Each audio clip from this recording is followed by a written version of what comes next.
যখন আঘাত হবে এরা কোনোদিন মেনে নিতে পারবে না। মুসলমান সব সহ্য করে নিতে পারবে, এদের কলেজের টুকরা মাদ্রাসার উপরে যখন আঘাত হানবে এরা কোনোদিন কোনোভাবে মেনে নিতে পারবে না।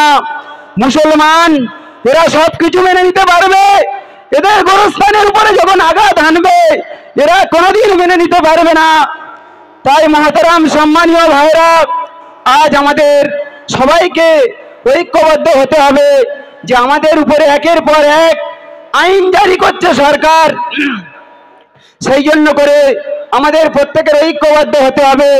ইতিপূর্বে আমাদের উপরে বহু ঝড় চলে গিয়েছে, আমরা প্রতিবাদ সভা করেছি, কিন্তু আমার আগে যে বক্তৃতা দিচ্ছিলেন খুব দুঃখের সঙ্গে দিচ্ছিলেন যে এমন একটা জায়গায় সরকার আঘাত করেছে যে আমাদের সহ্য করার মতো নয়। ইতিপূর্বে আমাদের এই ভারতবর্ষের জমিনে কিছুদিন আগে এই কোরআনকে বন্ধ করার জন্য কলকাতা হাইকোর্টে মামলা চলেছে। কলকাতার হাইকোর্ট সে সমাধান করতে পারেনি, মামলা পাঠিয়ে দিয়েছিল দিল্লির সুপ্রিম কোর্টের কাছে। সুপ্রিম কোর্টে যখন এই মামলা চলছিল, সুপ্রিম কোর্টের পাশে দিল্লির জামে মসজিদ, এই জামে মসজিদের ইমাম তিনি বহুত বড় একটা সমাবেশ ডেকেছিলেন।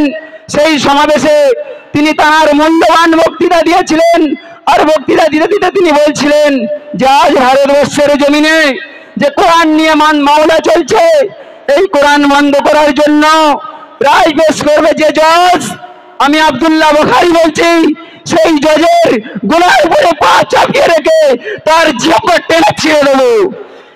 সেই দিন থেকে মামলা বন্ধ হয়ে গেল, আর কেউ সাহস পেল না কোরআন বন্ধ করার জন্য রায় দেবে। সেই জন্য করে মহতারাম সম্মানীয় ভাইরা, 26শে এপ্রিল আমাদেরকে ব্রিগেডের ময়দানে ডাক দেওয়া হয়েছে। সেই জন্য আমরা সবাই কাঁধে কাঁধ মিলিয়ে, হাতে হাত মিলিয়ে, সুরে সুর মিলিয়ে নারে তাকবীর আল্লাহু আকবারের ধ্বনি দিয়ে শান্তিপূর্ণভাবে আমরা মিছিল নিয়ে সেই ব্রিগেডে আমরা প্রত্যেকে হাজির হব ইনশাআল্লাহ।